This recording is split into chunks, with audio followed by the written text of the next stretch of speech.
Hello and welcome to today's bite-sized 30-minute session brought to you in partnership with Snapshotz, Auscontact's accreditation partner, where we'll be discussing 5 practices you don't want to see in your contact centre. In the spirit of reconciliation, Auscontact acknowledges the traditional custodians of country throughout Australia and their connections to land, sea and community. We pay our respects to their elders, past and present and emerging, and extend that respect to all Aboriginal and Torres Strait Islander peoples today. I'm Fiona, Keough, CEO of Auscontact and your host. And I'm pleased to introduce special guest Lindsay from Victrack. We're going to find out a bit more about her shortly. And by now, that very familiar presenter, Chief Operating Officer of Snapshotz, Deepak Selvaratnam. We have a lot to share. However, if you have a burning question, please ask using the Q&A button on the control panel. And if we have time, we'll ask it at the end of the bite. If we don't get to your question and you are anonymous, we can't respond to you because we actually don't know who you are. If you are having technical issues, please note that on the control panel, you can click the raise hand button and the Auscontact team will rush to your aid. Or you can revert to your confirmation email with the link to the webinar, and all the relevant phone numbers and access codes are available there for you. And with that, I'm very pleased to introduce Lesley. Let's find out a little bit more about Lesley Lindsay. Lesley has been with Victrack for almost 6 years and is Group Manager, Customer Service and Delivery for the Telecommunications Group. Lesley is a transformational leader who has extensive experience in private sector customer service telecommunications and now with the Victorian State Government. Lesley is passionate about driving cultural change and fostering team cohesion, process excellence and accountability, and she's had many previous roles. COO for Racing Australia, Group Customer Services Manager for NHP Electrical Engineering Products, National Quality Manager at Super Partners, National Contact Centre Manager for Trillium in the UK.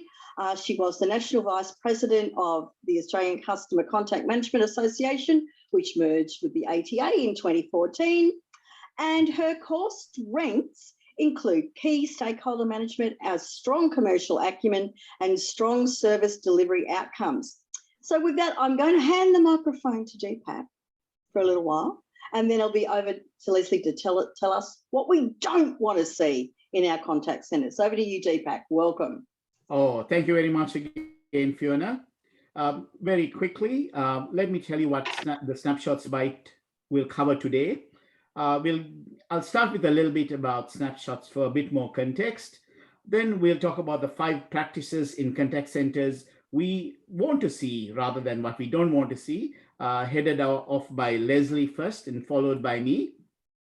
And then we'll have a few thoughts, time permitting, from both Lesley and Fiona and myself included. So very quickly, the objective of this session is to present bite-sized information that you can use in your contact center, both from an operational and a strategic perspective. Background in terms of customer service audit. We are an audit and benchmarking tool today with 3,500 customers across 30-odd countries. Now, the important piece with an audit and benchmarking tool is relevancy and a holistic approach to understanding where you are, because in today's context, what happened in the last 4 months is no longer relevant for your operations today, in many cases, that is. So having information at a management level that you can actually make decisions and drive strategy and employ those important resources is pretty key. And to do that, you have to have the right tool, which Snapshotz has been providing over the last decade. Now, that's a quick overview of what Snapshotz is, but importantly, to again underline the fact that the data that Snapshotz presents is both real-time and actual validated best practices. And there are now over 3.5 million data points in which a center manager can draw from, which is very important in today's context. Again, I'll talk to the holistic approach of Snapshotz, and the idea is that we do have a basis and a structure. It's a checklist has to have a basis, and these are the standards that Snapshotz delivers. Now, without much more ado, let me hand you back to Lesley, who will take us through the 5 practices you perhaps want to see. Lesley, over to you. Thank you. Hi, everybody. All right, so this session's about the five practices you don't want to see. If we could flip to the next slide. I've tried to flip that on its head because I said I think we should turn the question around in the 5 practices that you do want to see. So for me, this is about focusing on improvement. So it's about engaging for me at Victrack. When I started at Victrack 6 years ago, we came in, and as a government agency, we required a lot of review and auditing. And we actually did use the Snapshotz tool to do that. And today we hold our ISO accreditation because of that. And then we've backed that up with other tools as well. So for me, it's about, many brains. I don't know everything, so you've got to connect with other people and use their skill set. And an example of that is we use Snapshotz. We also use another tool called Brilliant Fit, which effectively does the DNA profiling of all of our teams. And so it shows their strengths, their struggles, and how we need to communicate with each other to get the best out of people. I am an absolute advocate and fan of that tool. It has absolutely revolutionized our business. And so that's about, engaging others to help you achieve. It's also helped us take it down into the next items that I am going to talk about, which is understanding your teams and your leaders. And we've used that and done team sessions around that. And it's really helped us open up that communication and help build that trust. And you know what? It's okay to be vulnerable. Not everybody knows everything, and how everyone brings something to the table. So how do we tap into that and use it? The other point I've got here is to help our leaders be leaders, not managers. You can manage a process, but you have to lead people. It's so important. And people are our biggest asset, and we should treat them like that. The other thing, if you do all of that, obviously the flow onto the teams and the business are huge, because if you value your people, they will value you, they will value the business, which in turn values your customers, and that's projected through. The other thing that we are really hot on at Victrack is accountability. So say what you mean and do it. So we understand the negatives, but we are constantly looking for process improvement and moving things forward. So thank you. If I could get the next slide, please. Just a minute. Okay, so we focused on some areas. So ours was around the communication. So understand your team needs. We work in the telco industry, but we also work within the rail industry. So for us, it was about safety, our people, our environment, and we were like, tell us what it is you need and how can we help you. And again, we used the Brilliant Fit tool, Snapshotz as well, to help us understand how our teams were feeling. Now, we actually use those tools to help us, and we've done resilience training and all that through the entire COVID process. And just to acknowledge, we are based in Victoria in Australia, so we were the most locked down city, so we really needed to ramp up that resilience training and help people get through what was going on in our city and state at the time. So for us, communication was key. And then in communication, you can communicate, but you've also then got to engage, right? And so we took and understood what people's strengths and struggles were, and how we could help them through that. And then again, we had our audit results from our snapshots and how we could drive our business forward, knowing and understanding. The one thing I will say about snapshots is I really like the traffic light that it gives us. So we knew where we were green, but we really knew the focus areas on where we needed to focus during that process as well. So for us, it was about turning those reds into ambers and then into greens, and really rewarding and talking about the reward and recognition when we moved from red into amber into green, which eventually got us our ISO accreditation. And that engagement also helped us understand where we sat in the market and what we needed to do to improve and grab market share. And during COVID, we've absolutely done that. We effectively 80% of everything we bid for, we win, and in the market at the moment, that's generally unheard of. Normally, it's around the 20% mark. We also took, obviously, a much wider holistic view of our people, our teams, our business, and coming out of COVID, we have maintained. We put out a survey and asked our people, what do you want? And they pretty much told us they want to stay in a hybrid model. And so that's what we've delivered as a business. And again, I think there's the remote ability tool also helps with that, because it enables you to store all your documentation in relation to your hybrid model.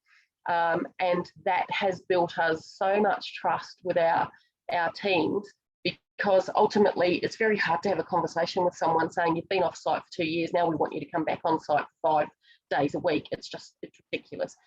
Productivity has gone up. We can see that. The ROI to our business has gone up. So, having that trust in the hybrid model really works for our organisation. Thank you. So how we operate. So we are very open.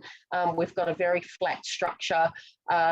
We talk openly about, where our budgets are sitting, how we're tracking.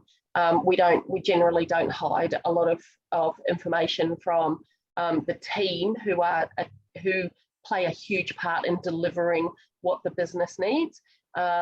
And we're also very honest about that as well. Hey, we need you to do X, Y, and Z for us to be successful in this area. And we also say, hey, ask us a question, but if we can't answer it, we're going to tell you openly we can't answer it. And there's reasons behind that. And because we have that trust model, our teams acknowledge that and accept it. We are in partnership, not only with our customers, but with our teams. And so we, like all good love affairs, everything is built on trust, right? So it can't be a one-way street in the business, just take. We've also got to give, and so do our teams, and we acknowledge and understand that. As part of our Brilliant Fit, we've done additional training, and I've written down here D1 to D4, and effectively that is a language that we talk in our organisation. So a D1 is effectively directive control.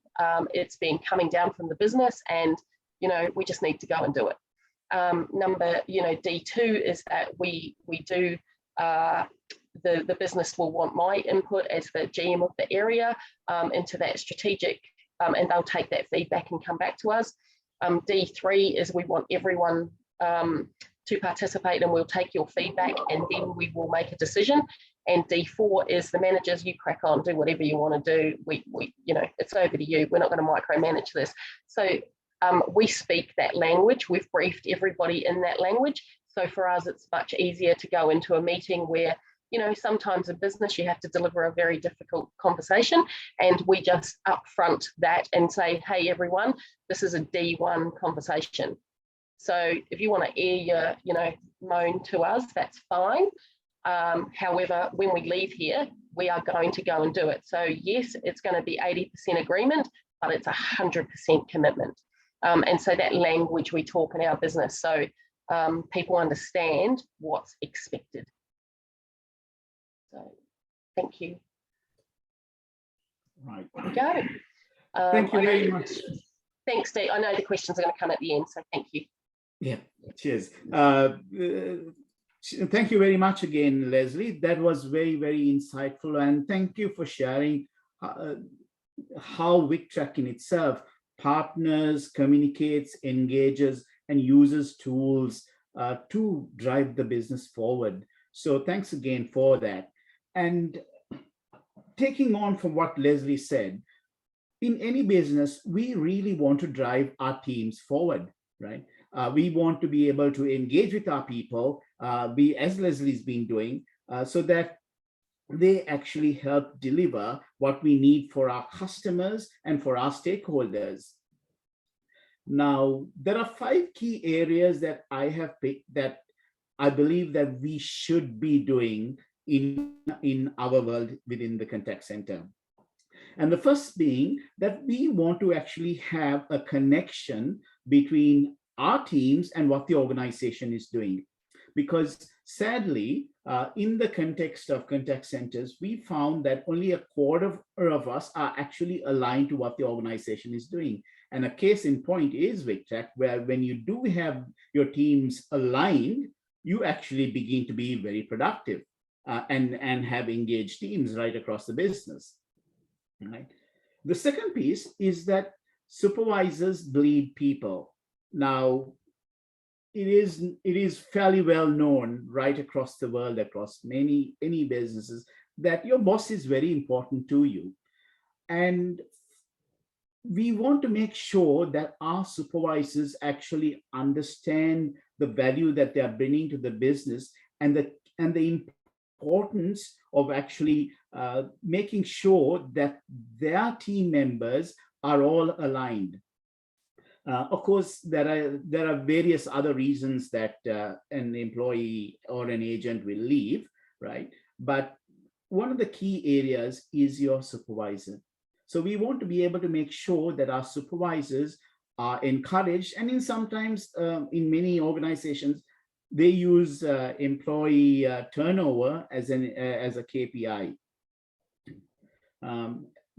Because when they do that, there are certain patterns that emerge. Even if you're not using it as a KPI, there are certain patterns that emerge that are very important to understand and detect and control and manage.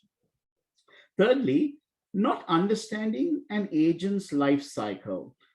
And this is the case with any employee too. However, in the context of agents, they all go through this particular cycle. You know, you attract, you recruit, you train, you onboard, and there are all of these areas. However, it's interesting that only, again, a quarter of us actually map that whole agent's life cycle within the center. Right? And when you are able to do that, when you understand and review that, you then begin to play and use your resources to actually manage each part of that life cycle. And this is very important, because when you have agents that are performing well, your customers are well served, and so is your organization. So fourthly, there hasn't been enough of a focus on continuous professional development for management. And sadly, there's only about 15%, right, of us that actually have a structured, continuous professional development plan. And this includes both formal includes not both, but includes a whole range of activities, formal education and training, a whole range of informal learnings, conferences, meetings, presentations, institutional contact activities, and other industry involvement. And sadly, a lot of management time is focused on operations, which is rightly the case. However, in that context, one key activity for us is to ensure that we have a continuous professional development program for ourselves going, because it benefits us, it benefits our team, it benefits our organization, it benefits our customer, and all the rest of our stakeholders. Finally, management don't regularly take stock of the current state of operations, And we found that about 71% of customers service centers do not track continuous improvement. Now, you cannot track continuous improvement, right? If you don't, first of all, understand current state, and then having understood current state, you need to make the distinction between a budget and a plan. And it's only when you have a plan and when you work to it, when you have a strategic plan and you work to it, you then, as in the beginning, you align yourself to the organization. You then make sure that you've got in place a continuous improvement program, as Lesley's referred to.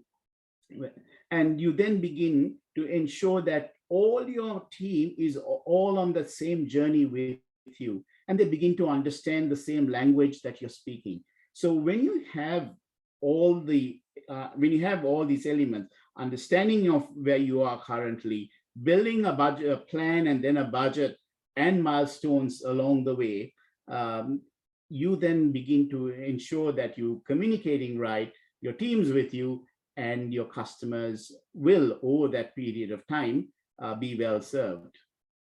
So to wrap up, firstly, we need to make sure that there is no disconnect between our team and what the organization wants us to achieve. And in fact, we also need to be proactive, because with a bank recently, we found that being proactive, they moved from a cost center, this is the customer service area, to actually a profitable, almost a profitable branch. In fact, they are the 5th largest profitable branch across the organization. Secondly, we want to make sure that we understand our team leaders and supervisors know the value of retaining and engaging with their team members, so that they bear in mind that they don't bleed team members, but engage them in the work that they do, and drive and make sure that they understand the life cycle of their different agents as well, and other tools that you have across the organization must support the supervisors to understand and deliver. Thirdly, again, understanding an agent's life cycle is pretty key. Each of us have different life cycles and needs and wants within that sort of cycle. And to be able to have a competency and a skills matrix is pretty key in meshing together the life cycle and the agent's needs and the organization's needs in that context. Fourthly, we need to make sure that we've got a continuous improvement development plan for ourselves set out, not just ticking the box kind of stuff, which a lot of us do, but to be truly engaged, because the rate and change and pace of current customer service environments has increased. The rate of rapid change has increased significantly over the last 18 months. And today you have to have a multifaceted approach to doing that. Finally, customer service today is a science, and it has, as alluded to earlier, it has grown. And there are something like 800 different odd variables within Snapshotz itself that that we need to look at, that Snapshotz looks at. But what that's really saying is that there's such a complexity around what we do. And if we don't have a structured health check and that aligns ourselves to understanding what we're doing first and then to the organization, we will be challenged going forward. So with that, Fiona, I'm going to hand that over to you. Hand the mic back to you. Thanks, Deepak. I'm going to ask you to flick back to that previous slide where you had the 5, because we do have some questions. So I'm going to put you on the spot. This is a question without notice, Deepak. I love it. Of those 5 practices that you don't want to see, what is the one that is the number one thing that you don't want to see? If you had to pick the worst thing to see. I would straight away go for number 5, because if you don't know where you are, and even if you believe you think you know where you are, that's not quite right. You need to know where you are. And that is the downfall of many contact center today. Thanks, Deepak. We've seen a statistic some time ago around CEOs saying that their organisation is going to lead the way, make themselves stand out ahead of all their competitors because of the level of customer service that they're going to deliver. And about 89–90% of CEOs have said this publicly, very publicly pregnant. Lesley, I'm just wondering, in your experience, do you see that disconnect, and they don't have the measures in place that deliver that customer service, so there's a disconnect between what they're saying they're going to do versus how we measure success. Are you, in your business, seeing a disconnect between your CSO, the CSM and the team, or are you all very nicely aligned? And if so, what have you done about it? Look, I think in the telco team, we're pretty aligned because we know what we need to deliver to our customers. However, does that mean our CEO and stuff understand that? They do to a point, I think. However, for me, and I think everyone in the contact center industry will understand that, data, because you can't argue with it. And so from my perspective, I love data. I present data because you can't argue with it. And so, I'll give you an example. We have been currently very successful, touch wood, we're very lucky. And that with bringing in that new work, we now need additional people to deliver it and take the calls and deal with people. And so what I've done is I've pulled the data that's required through our workforce planning tool and said, here's all the people that we need to recruit to be able to deliver all of this work and maintain our customer experience. And to be fair, it has taken me 6 months to get approval, but I got approval this week. And so from a project perspective, we've just got approval, to recruit just under 30 people, but from a BAU perspective, we've just got approval to recruit 60 people. So, when you present data, you can't argue with it. Yeah, very, very true. It's not a case of Mark Twain's lies, and damn statistics. So one of the things we were talking about actually before we came on air was about how challenging it is to get talent. And I guess the inverse of that is actually, bleeding people for one, which is the term that Deepak's using. In your opinion, should agent turnover be a KPI for the supervisor or the CCM or both? Where does the responsibility lie? Is that me? Yep. How about we do you? Yeah, sounds great. Right, sorry. Look, I really was in a dilemma over this question because there's so many facets to it, right? So people leave because they don't feel valued. People leave because they're chasing the dollars. People leave for promotional advancement. So, I really struggle with this question because is it really the supervisor's KPI? Right. The one thing that I think APAC, there's one thing America does, right? America acknowledges failures, like people go and try different things and they fail at it and they might give 50 things a go and one of them will take off and everyone's like, yeah, success. We don't talk about failure in Australia or New Zealand. We want everyone to be successful. But, we need to be able to take those gold nuggets and say, actually, we were not great at that and we need to fix it. And we need to remove people's egos to be able to do that in some cases. And so, is that a supervisor's problem? Probably not. It's probably a business problem. It's probably a senior leader, exec, board's problem, and they have to acknowledge they've got a problem before they can actually fix it. So yeah, I'm in a real quandary over that. But I do think it's the business's problem to acknowledge, you know, you've got an issue and how do we fix it? And once you acknowledge it and take the steps to move forward, your team will go, oh, okay, that's great. They've acknowledged it. Let's go to the next step. Yeah. Yep. Unbelievably, we're at our 30 minutes. So before Deepak gets into a deeper explanation, I'm going to, maybe your deeper explanation can be your final comments, Deepak, as we wrap up the session, as we wrap up the Byte.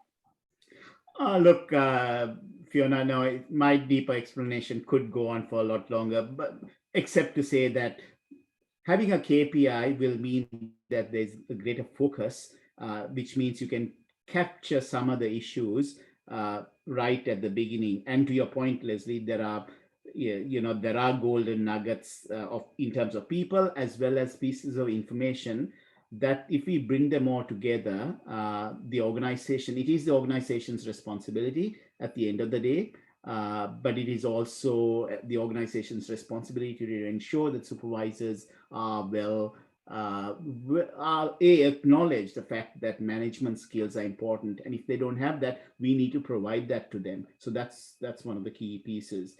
With that, I think I shall say I've said my piece, but and say thank you, because I know we are right on the edge of time. So thank you, Lesley. Thank you, Fiona and Jessica, who's always in the background for helping pull this session together. Well, thanks very much, Lesley, for your words of wisdom today. Great to hear Victrack's perspective and from an experienced leader like yourself. To you, Deepak, for bringing this all together, and for everybody joining us for today's Byte. Our next Byte will be on the 13th of May, and I'm quite interested in this one. Are contact centres like relationships? Let's ponder that ahead of the session on the 13th of May. See you then. Thanks, everybody. Have a great rest of your day. Thanks. Thank you again.